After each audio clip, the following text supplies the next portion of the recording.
The night sky over Nevada was clear. Stars glittered like cold diamonds. Inside the giant space research building, Dr. Erin Blake sipped her cold coffee. The room was quiet, except for the soft humming of computers and deep space scanners. Then, beep, a sudden alert lit up her screen.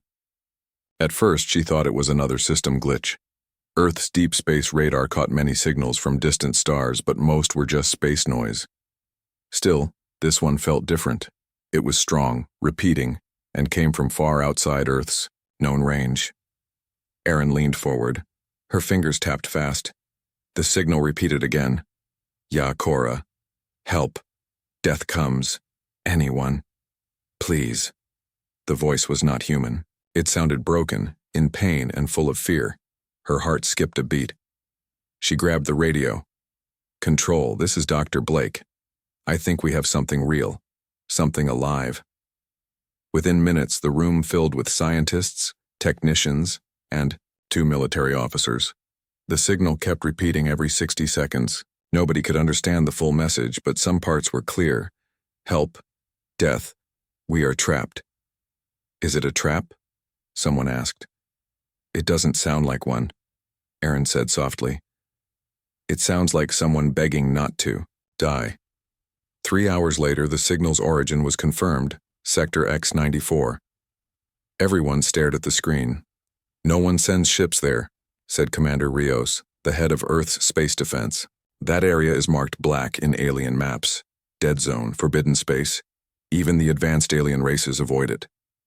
"But someone is alive there," Erin said. "Someone's calling for help. And we heard them. Back in space, far from Earth, a small alien ship spun slowly in darkness. The inside was cold. 4 alien beings, the last of their crew, sat near flickering lights. They were the Zilari, beings of glowing skin and long white eyes. Their ship was damaged and power was low. They had sent their last message to the Zalrix Empire, but it never reached them. Instead, Earth heard it. They didn't know who Earth was. Just another small planet, probably useless. But the reply shocked them.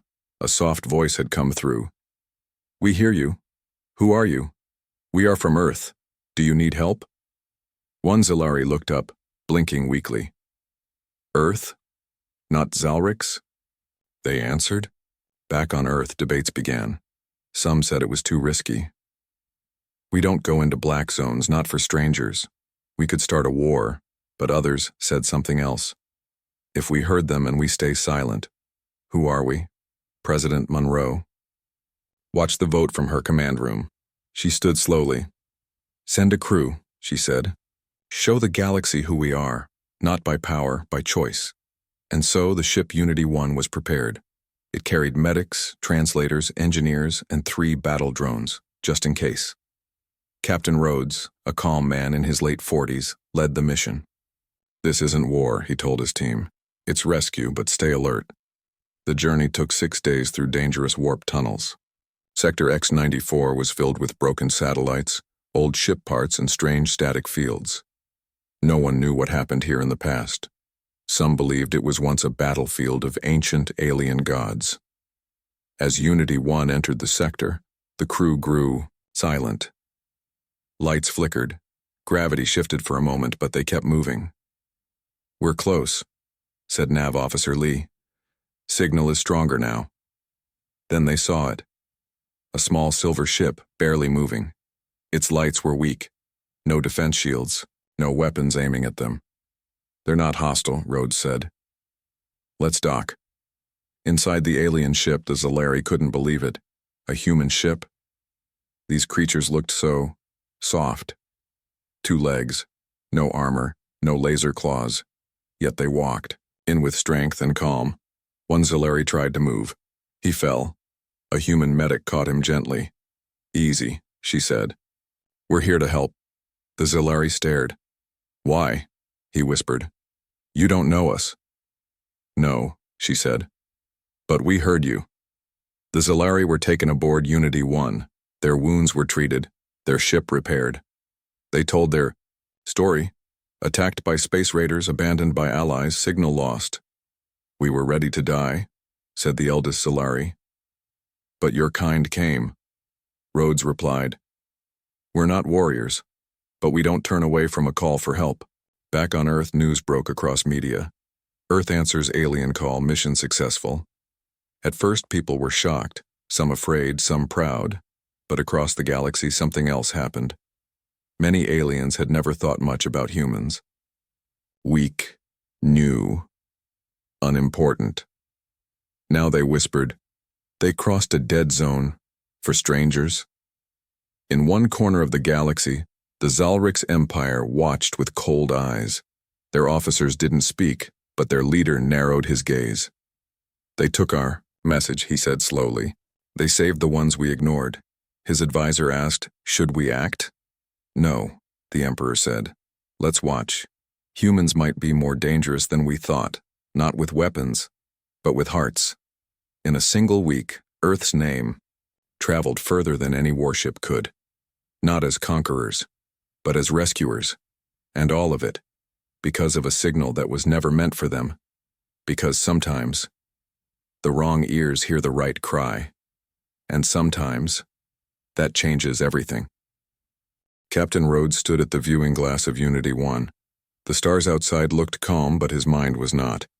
The Zalari survivors were safe, but deep questions hung in the air. "Why us?" he whispered. Beside him, Dr. Aaron Blake replied, "Because we listened when others didn't." The ship was still in Sector X-94, the dead zone. Strange waves passed through the hull. Computers blinked and sometimes froze for seconds. The crew stayed sharp. No one wanted to be here longer than needed. But then a message came. Not from Earth, not from the rescued aliens, but from somewhere deeper in the sector. The signal was different, louder, pulsing, almost alive. "Unknown source," said Lee. "But it's near, less than 1 light hour away." "Another distress call?" asked Aaron. Rhodes frowned. "Let's find out." They sent a drone. It moved slowly through the sector's broken fields. What it found was worse than anyone imagined. A massive structure floated silently in the void. It looked ancient, built of metal and bone. Glowing symbols moved across its surface like liquid light. Dozens of broken ships floated nearby, all turned to dust or wreckage. "What is that?" Rhodes asked, staring at the screen. "A machine?" Aaron guessed. "Or a weapon?" The Zalari elder, now awake, saw the image and shook his head. "No, that is not a machine. That is a watcher." The room fell silent. "The Watchers are not a race," the Zalari explained. "They don't speak, they don't trade, they only watch and judge. We don't know who built them or when, but when they appear, something always changes." "Are they dangerous?" asked Rhodes. The alien paused. "They are not violent, unless tested." Everyone stared at the structure again. The glowing lines across its surface began to move faster, as if responding to the drone's presence. "It's reacting," said Lee, "but not attacking." Aaron leaned forward. "Maybe it's waiting, watching us." The team debated what to do. Some said leave. Some said study it. Rhodes stood, quiet for a long time, then he said, "We came here to help. That signal, it came from this thing. It's asking us to see it. Let's go closer." The ship moved slowly. The Watcher grew larger and stranger with every mile. It had no engines, no weapons, but its presence felt heavy, like standing in front of a storm that hadn't started yet. Then a light flashed, a beam scanned Unity 1. No shields could stop it. It passed through walls, skin, and thoughts. Then it spoke, not with words but with images. The crew saw visions, cities burning, worlds falling, then Earth, still alive, still small, but strong. In the vision, humans stood beside alien races. Not behind, not below, beside, equal. Then the vision changed again. A dark shape swallowed stars. A voice, cold and without form, said, "They are coming. Decide who you are." The visions stopped. The beam ended. Rhodes collapsed to one knee. Aaron gasped. Even the alien shook. The watcher sent one final pulse. The message was clear. Earth had been seen, judged, and accepted. Back on Earth, messages poured in from nearby alien systems. Was that you in Sector X-94? Did you find the watcher? What did it show you? President Monroe stood in the UN space chamber and spoke calmly. We found a warning, but also a promise. We are not alone, and we are not small. Some alien leaders remained quiet. Some sent ships to Earth, not to attack but to speak. Others, like the Zalrix Empire, grew angry. They enter sacred zones like children.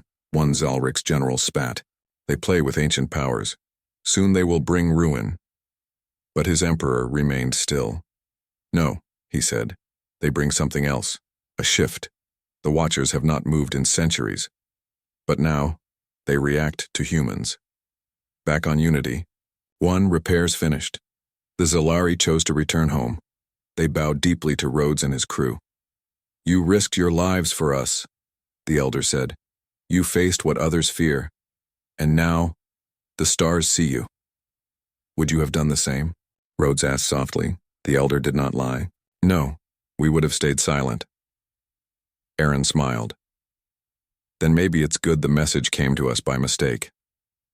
As Unity 1 left Sector X-94, the Watcher's lights dimmed. It returned to silence. But the message it sent was clear. A storm is coming, and Earth had been chosen to stand first. The crew of Unity 1 returned to Earth with their strange and powerful news. The Watcher had seen them. It had judged humanity and accepted Earth's place in the galaxy. But this was just the beginning. Captain Rhodes stood before a crowd of top leaders in the Galactic Council's chamber. Alien ambassadors from many races filled the room. They were curious and cautious. Many had never trusted humans before. Rhodes cleared his throat. We answered a call for help from the dead zone. We found survivors. We faced an ancient watcher. It showed us visions, warning of a great danger coming to the galaxy. The room was silent.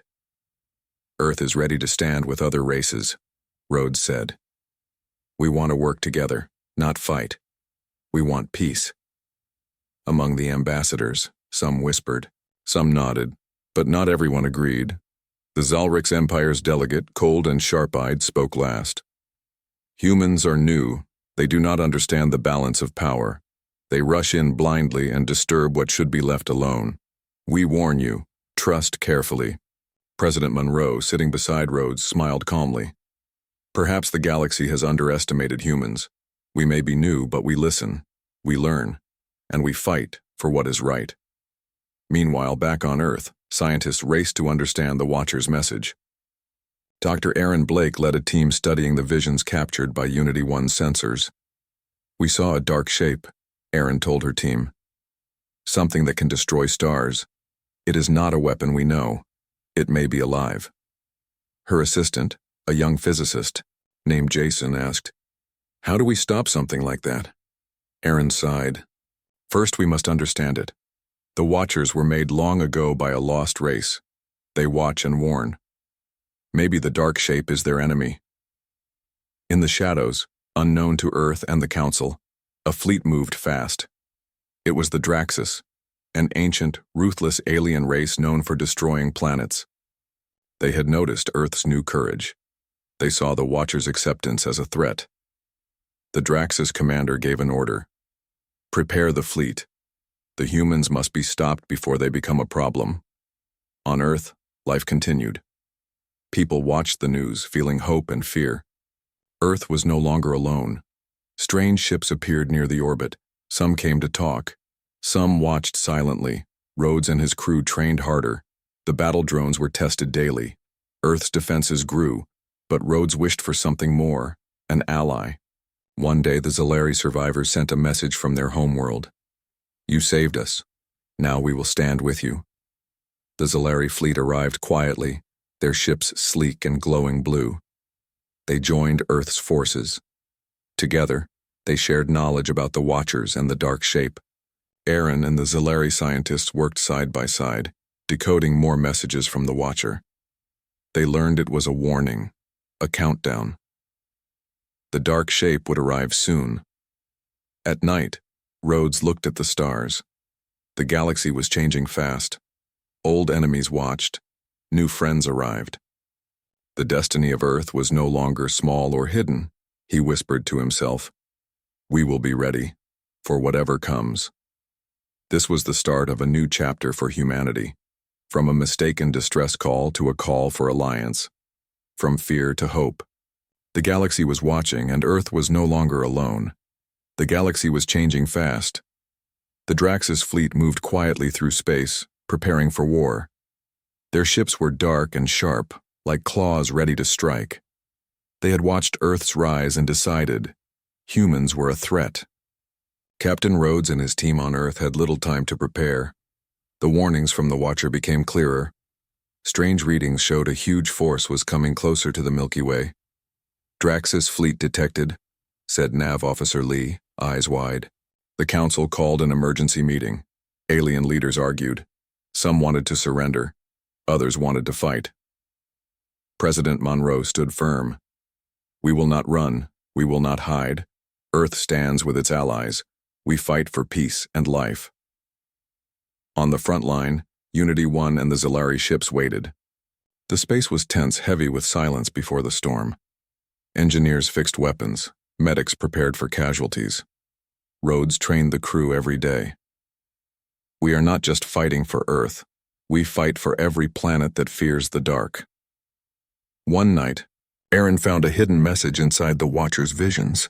It was a map, a route through unknown space. If we take this path, we might find a secret weapon, something to stop the Draxus. The plan was risky. They needed to travel through unstable wormholes. Many ships feared it would tear them apart. But it was the only chance. The Zalari agreed to help. Their old knowledge of wormholes was unmatched. Together, the human and Zalari fleets prepared for the jump. The jump began. Stars stretched and bent. Time twisted. The crew held their breath. When the jump ended, they found themselves in a strange system, a planet unlike any other, covered in glowing crystals and silent towers. Aaron stepped onto the surface. The air was thin but breathable. Ancient machines hummed quietly beneath the soil. This place, it's the home of the Watchers, she said. Inside a huge crystal tower, Aaron discovered a chamber full of glowing orbs. Each orb showed a moment in time, a warning, a past battle, a fallen civilization. Then one orb shone brighter. It showed the dark shape, the Draxus fleet destroying a star system. We must use their power, Aaron said. The Watchers left us a weapon. Rhodes nodded. Then let's bring it back. But the journey back was not easy. The Draxus had followed them through the wormholes. A massive battle exploded in space. Lasers lit the dark void. Ships collided and exploded. Rhodes commanded calmly. Hold the line. Protect the fleet. The Zalari fighters darted through enemy fire. Humans fired their new weapons with precision. When the battle was almost lost, Aaron activated the Watcher weapon. A wave of energy spread through space. It stopped the Draxus ships cold. Their weapons failed, and their engines sputtered. The enemy retreated, broken and scared. Back on Earth, the people cheered. They had survived the first attack, but Rhodes knew the war was not over. The galaxy had seen the courage of humans. Now, the real fight had begun. After the Draxus retreat, Earth and its allies took a moment to breathe. But Captain Rhodes knew this was only a pause before the storm returned. The Watcher's weapon had helped, but it was ancient and unstable. Scientists warned it might not hold forever. Aaron worked day and night. We need a better way to protect Earth and the galaxy. Something new, something stronger. Rhodes visited her lab. What can we do? Aaron looked up, tired but determined. We can combine human technology with Zalari science. Create a new defense system, one that can adapt and grow. The Zalari elders agreed to share their knowledge. Humans and Zalari engineers worked together, creating powerful shields and advanced drones. Training intensified. New pilots joined. Earth's defenses grew stronger every day. Meanwhile, the Galactic Council sent envoys to other worlds, asking for help and unity. Some planets joined, others stayed silent. Rhodes stood before the Council again. We must stand united. Together we are stronger than any enemy. In deep space, the Draxus commander was furious. His plans had failed, but he was not done. He sent spies to Earth, disguised as traitors and diplomats. One spy, known as Kira, arrived quietly. She watched humans, learning their strengths and weaknesses, but Kira did not expect to feel something new: respect for humans and their courage. Back on Earth, tensions grew. Some leaders wanted to strike first against the Draxus. Others wanted peace talks. President Monroe chose a middle path. We prepare for war but seek peace. We will not be the first to fire. Rhodes agreed. But if they attack, we will defend with everything we have. Then, a new message came from the Watcher. It was a vision, not of war, but of a future where humans and aliens stood together, rebuilding broken worlds. Aaron smiled. The Watcher believes in us. It shows hope. Rhodes looked at the stars. Hope is all we have, and we will fight to protect it. The galaxy waited, watching Earth rise. From a mistaken distress call to a beacon of hope, humanity's story was just beginning. The calm after the battle was fragile. Earth's new alliance was growing stronger, but so was the threat. Captain Rhodes and his crew trained harder. The new weapons worked well, but the Draxus were clever and ruthless. They watched, waited, and planned. One morning, the Watcher's signal returned stronger than before. Aaron and her team decoded it carefully. "This is not just a warning," Aaron said. "It's a guide. The Watcher is showing us how to find allies, ancient races hidden across the galaxy." The Galactic Council agreed to send search teams.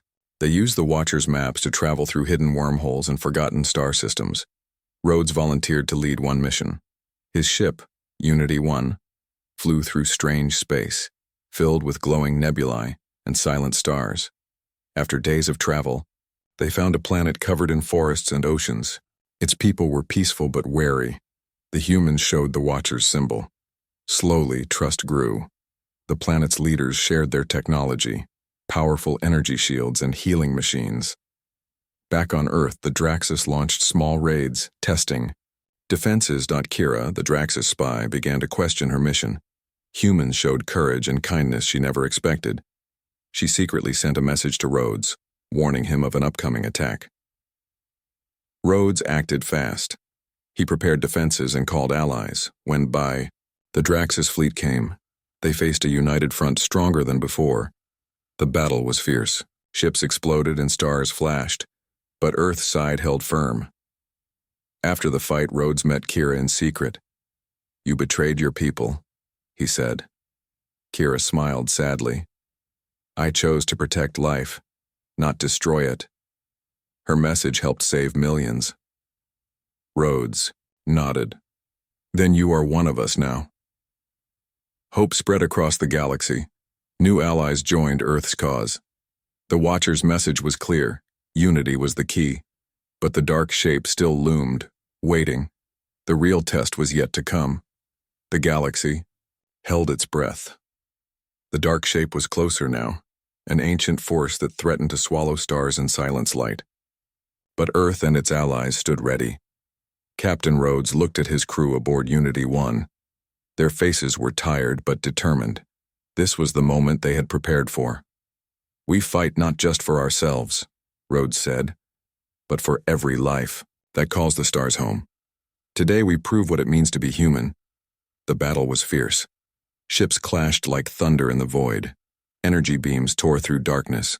Explosions shook the silence of space. But Earth's united fleet was unbreakable. The Watcher's weapon pulsed with power, pushing back the dark shape's advance. In the heart of the battle, Rhodes faced the Draxus commander one last time. "This ends here," Rhodes said, voice steady. "Not with hatred, but with hope." The commander sneered, then faltered. Earth's courage was unlike anything he had seen. The dark shape shattered, broken by the light of unity. Stars that had dimmed now burned brighter. The Watcher's glow spread across the galaxy, a silent promise. Humanity stands not alone but as a beacon of strength and hope. Back on Earth, people looked up at the night sky with new wonder. President Monroe spoke to the world. We faced the darkness and stood tall. This victory belongs to all of us, every nation, every race, every heart. Together we are stronger. Together we are unstoppable. Captain Rhodes smiled, knowing this was only the beginning. The galaxy had seen humanity's true power, not just in weapons but in courage, unity, and hope, and from the stars a new future was born. The end.